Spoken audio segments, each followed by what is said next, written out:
मुफलिसी हमें मंजूर है पर अपमान हमें बर्दाश्त नहीं। हम आग भूख की सह लेंगे पर इज्जत पर आघात नहीं। हाथ में ले नीला झंडा मस्ताने निकल पड़े हैं। भीम मिशन को मंजिल तक पहुंचाने निकल पड़े हैं। भीम मिशन को मंजिल तक पहुंचाने निकल पड़े हैं। दीवाने निकल पड़े हैं, भीम दीवाने निकल पड़े हैं। बहनों के इज्जत पे जब भी आँच कभी अब आएगी, झलकारी बाई की तब तलवार खनकती जाएगी। झलकारी बाई की तब तलवार खनकती जाएगी और दुश्मन के सीने पे फूलन भी बंदूक चलाएगी।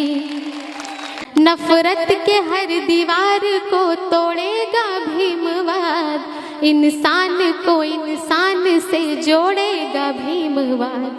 और सितमगर गर ना रुकी तो कोरे गाँव सा, सितमगर गर ना रुकी तो कोरे गाँव सा। किसी भी पेशवा को ना छोड़ेगा भीमवाद, किसी भी पेशवा को ना छोड़ेगा भीमवाद। जमी पे आसमां का रंग उतार लाएंगे, जय भीम के नारों से हम अधिकार लाएंगे। संविधान की ताकत से पूरा लैस होकर के मंजिल अभी उस पार है, इस पार लाएंगे। मंजिल अभी उस पार है, इस पार लाएंगे।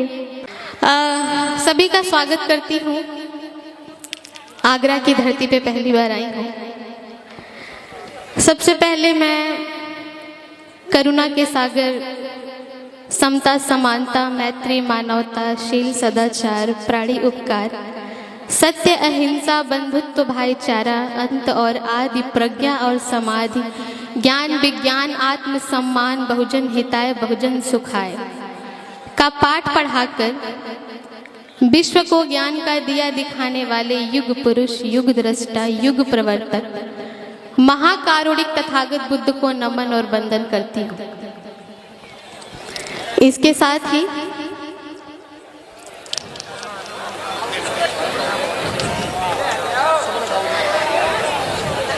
अगर कुर्सियां नहीं है तो कोई बात नहीं, आप नीचे बैठ सकते हैं, ये अपना प्रोग्राम है ना। हालांकि ये काम मैं पहले करती नहीं हूँ, लेकिन आज की व्यवस्था देख के मुझे करना पड़ रहा है, व्यवस्था बनाना पड़ रहा है, उसके बाद मैं पढ़ूंगी।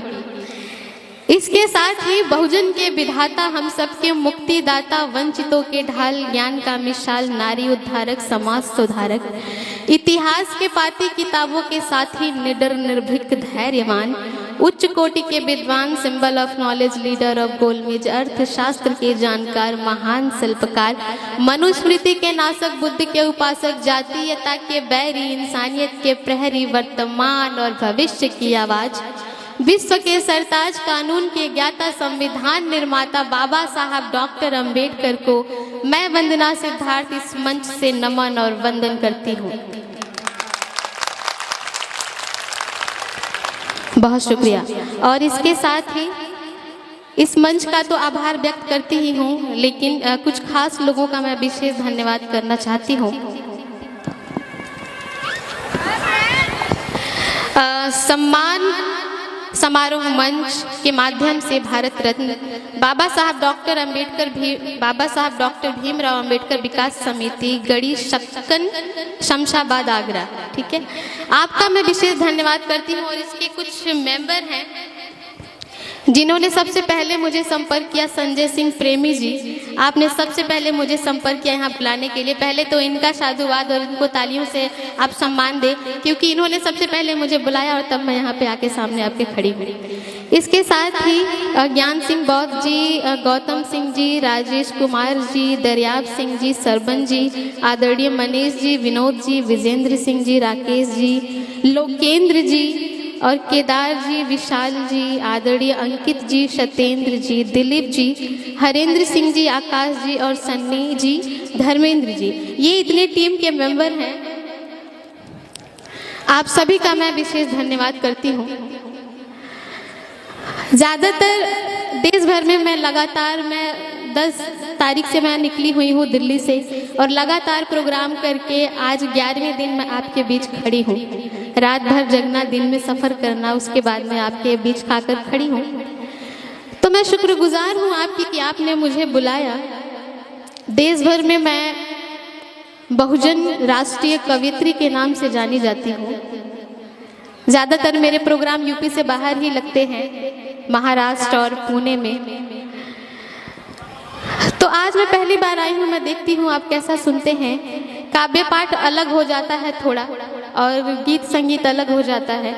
देश भर में मैं अपने काव्य पाठ के लिए जानी जाती हूँ, तो मैं चाहती हूँ पहले मैं काव्य पाठ पढ़ूँ, उसके बाद अगर आपका आदेश होगा तो मैं गीत भी सुना के जाऊँगी।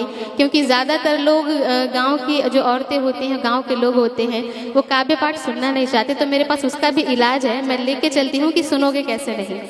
काव्य पाठ नहीं सुनोगे तो गीत सुनोगे। तो मैं सुनाती हूँ, उसके पहले मैं एक शेर पेश करती हूँ और मैं देखती हूँ कि आप कैसा सुनते हैं। आपकी तालियां बताएंगी कि आप सुनने वाले हैं या नहीं। मैं पेश करती हूँ कि मुफलिसी हमें मंजूर है पर अपमान हमें बर्दाश्त नहीं, क्योंकि हम स्वाभिमानी लोग हैं। मुफलिसी हमें मंजूर है पर अपमान हमें बर्दाश्त नहीं, हम आग भूख की सह लेंगे पर इज्जत पर आघात नहीं।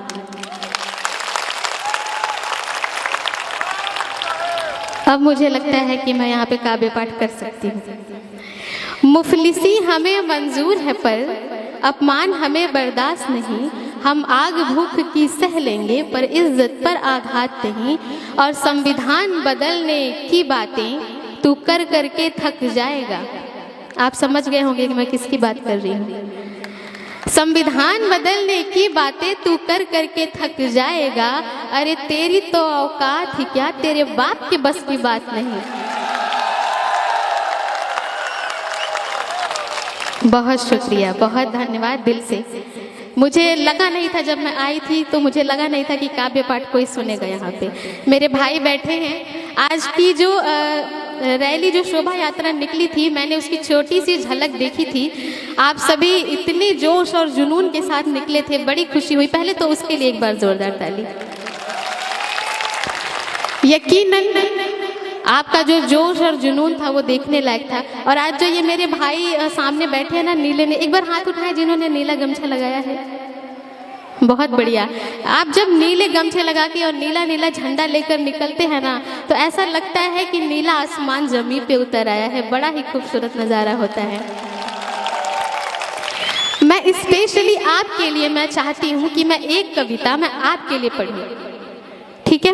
मैं शुरू करती हूँ, मैं देखती हूँ कि आप कैसा सुनेंगे।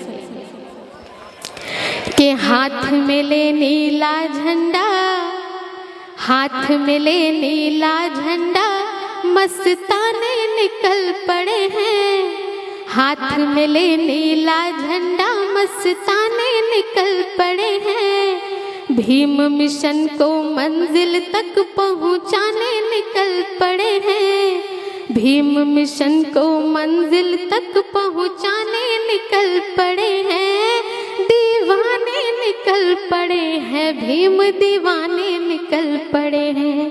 दीवाने निकल पड़े हैं, भीम दीवाने निकल पड़े हैं। क्या हो गया? अगला शेर मैं आपके लिए अर्ज करती हूँ। जो मैं आपके चेहरों में देखती हूँ उसको मैंने पंक्तियों में पिरोया है। मैं पढ़ती हूँ कि बांध लिया है सर पे अपने कफन भीम के नाम का। बांध लिया है सर पे अपने कफन भीम के नाम का। खौफ नहीं चेहरे पर उनके अनहोनी अंजाम का।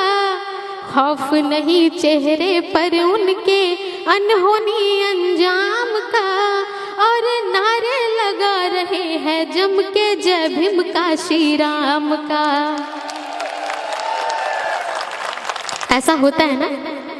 हाँ जी, नारे लगा रहे हैं जम के जय भीम का, श्री राम का, और मनुवाद को जड़ से आज, मनुवाद को जड़ से आज मिटाने निकल पड़े हैं, दीवाने निकल पड़े हैं, भीम दीवाने निकल पड़े हैं, दीवाने निकल पड़े हैं, भीम दीवाने निकल पड़े हैं। अच्छा, मैं पहली ऐसी कवित्री हूँ जो मैं किसी भी मंच पर काव्य पाठ कर देती हूँ अपने हिसाब से माहौल बना के, लेकिन अच्छा लग रहा है कि आप बहुत अच्छा सुन रहे हैं। एक शेर मैं पेश करती हूँ और ये शेर आपको बिल्कुल गुर्राता हुआ नजर आएगा, और अगर ये गुर्राता हुआ नजर आए तो आप अपनी तालियों से मुझे बताएं। मैं पढ़ती हूँ कि जाति धर्म के नाम पे अब मनमानी नहीं चलेगी, जाति धर्म के नाम पे अब मनमानी नहीं चलेगी, आरक्षण में तनिक भी आनाकानी नहीं चलेगी, आरक्षण में तनिक भी आनाकानी नहीं चलेगी, और संविधान में अब कोई छेड़खानी नहीं चलेगी। फिर से पढ़ दूं? हाँ, तो अगर मुझे फिर से पढ़ना हो तो आप मुझे बोल सकते हैं कि फिर से पढ़िए या फिर मुकर्रर। हाँ, बहुत शुक्रिया। जी जी जी, मैं अब निवेदित करती हूँ कि जाति धर्म के नाम पे अब मनमानी नहीं चलेगी, आरक्षण में तनिक भी आनाकानी नहीं चलेगी, और संविधान में अब कोई छेड़खानी नहीं चलेगी। हाँ जी, संविधान में अब कोई छेड़खानी नहीं चलेगी। जोश जुनू जज्बे बहुजन में, जोश जुनू जज्बे बहुजन में लाने निकल पड़े हैं, दीवाने निकल पड़े हैं, भीम दीवाने निकल पड़े हैं, दीवाने निकल पड़े हैं, भीम दीवाने निकल पड़े हैं। बहुत शुक्रिया।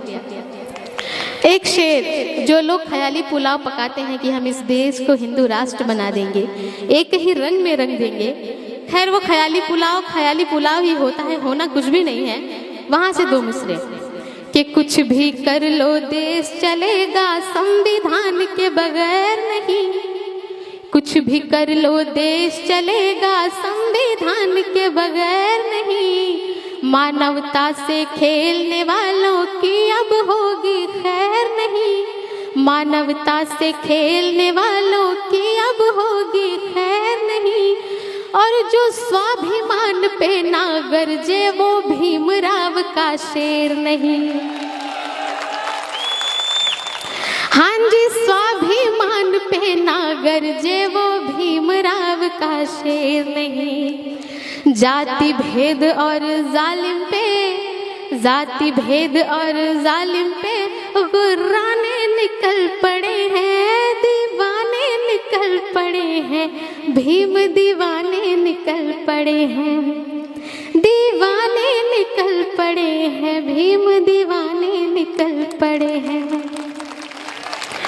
और एक शेर मैं महिलाओं के लिए निवेदित करूंगी, क्योंकि मैं किसी भी शेर में मैं महिलाओं को नहीं छोड़ती, आपकी बात अलग है लेकिन मैं उनको भी नहीं छोड़ती। एक शेर मैं उनके लिए निवेदित करूंगी। अभी जब मैं मंच पे थी तो छोटी छोटी बच्चियां झांकी के लिए तैयार हुई थी, एक झलकारी और एक सावित्री बनी हुई थी। मैं वहां से दो मिसरे कि बहनों की इज्जत पे जब भी आँच कभी अब आएगी, बहनों की इज्जत पे जब भी आँच कभी अब आएगी। बहुत शुक्रिया, बहुत धन्यवाद, बहुत आभार आपका भाई साहब। बाबा साहब,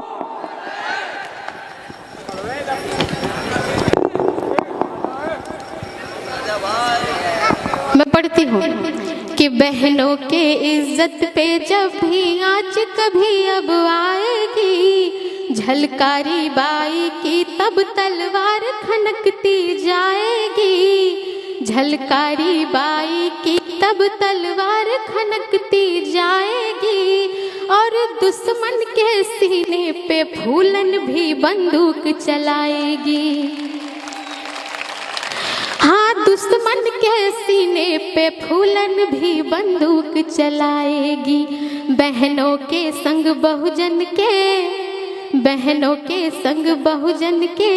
मैं इसलिए आप लोगों को तूफान कहती हूँ क्योंकि जब आप नारे लगाते हुए निकलते हैं तो किसी तूफान से कम नहीं होते हैं। तब मैं पढ़ती हूँ कि बहनों के संग बहुजन के तूफाने निकल पड़े हैं, दीवाने निकल पड़े हैं, भीम दीवाने निकल पड़े हैं, दीवाने निकल पड़े हैं, भीम दीवाने निकल पड़े हैं। बहुत शुक्रिया, बड़े ही प्यार और मोहब्बत के साथ आपने सुना।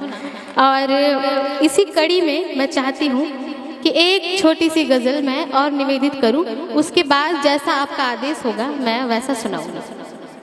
पहले मैं अपने तरीके से सुना लेती हूँ, फिर मैं आपका।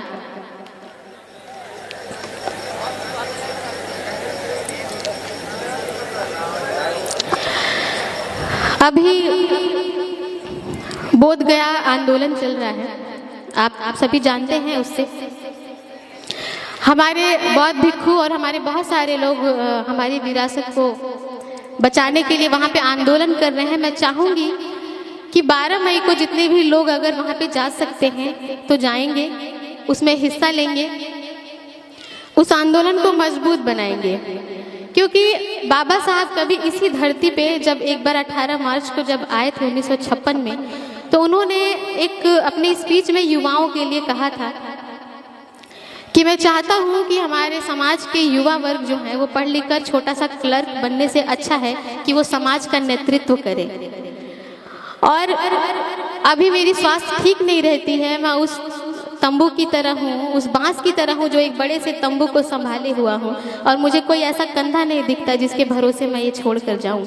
तो आज ये मैं चाहती हूँ कि जितने भी मेरे भाई हैं आगरा में, इस मन से जितने भी लोग सुन रहे हैं, वो छोटी छोटी जिम्मेदारियां लेंगे और बाबा साहब का जो कारवा है उसमें अपना योगदान देंगे।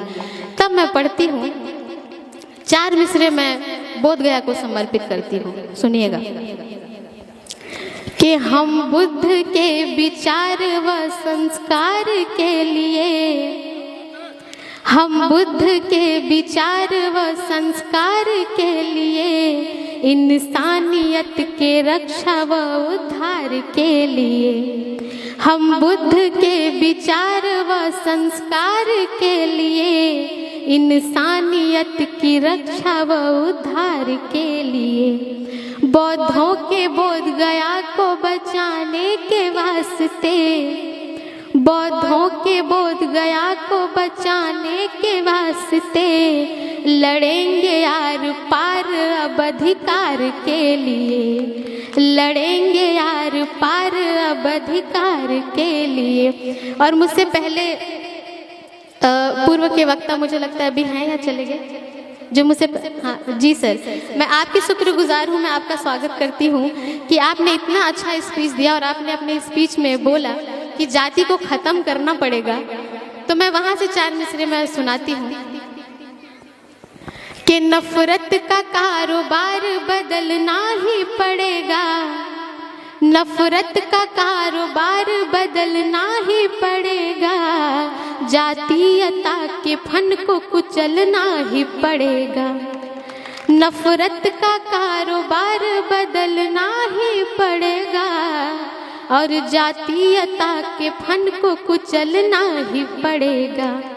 और चाहिए अमन अगर चमन के वास्ते, और चाहिए अमन अगर चमन के वास्ते, तो बन के काशी राम निकलना ही पड़ेगा, तो बन के काशी राम निकलना ही पड़ेगा। इधर जो लोग बैठे हैं पीछे, मुझे लगता है उन्हें हिंदी भी बोली जाती है आगरा में, हिंदी सब समझ लेते हैं, तो इतनी समझने में इतनी देर क्यों लग रही है? आपकी तालियां इस बार ज़्यादा होनी चाहिए। मैं पढ़ती हूँ एक शेर, मैंने दिल्ली के जंतर मंतर पे पढ़ा, जो कि लोगों ने पसंद किया और कुछ ना पसंद करने वाले भी लोग थे। उनको लग रहा था कि मैं उन्हें धमकी दे रही हूँ अपने शेर से, तो मैं पढ़ती हूँ कि नफरत के हर दीवार को तोड़ेगा भीमवाद, नफरत के हर दीवार को तोड़ेगा भीमवाद, इंसान को इंसान से जोड़ेगा भीमवाद, नफरत के हर दीवार को तोड़ेगा भीमवाद, इंसान को इंसान से जोड़ेगा भीमवाद। और सितमगरी गर ना रुकी तो कोरे गाँव सा, सितमगरी गर ना रुकी तो कोरे गाँव सा, किसी भी पेशवा को ना छोड़ेगा भीमवाद, किसी भी पेशवा को ना छोड़ेगा भीमवाद। बहुत शुक्रिया। इसी लहजे में चंद शेर और है मेरे पास, मैं चाहती हूँ मैं सुना दूँ, उसके बाद जैसा आपका आदेश होगा मैं उस हिसाब से पढ़ूंगी। के जमी पे आसमां का रंग उतार लाएंगे, जैसा कि आज आप लोगों ने किया अपनी शोभा यात्राओं में, जमी पे आसमां का रंग उतार लाएंगे और जय भीम के नारों से हम अधिकार लाएंगे, जमी पे आसमां का रंग उतार लाएंगे, जय भीम के नारों से हम अधिकार लाएंगे, संविधान की ताकत से पूरा लैस होकर के मंजिल अभी उस पार है, इस पार लाएंगे, मंजिल अभी उस पार है, इस पार लाएंगे।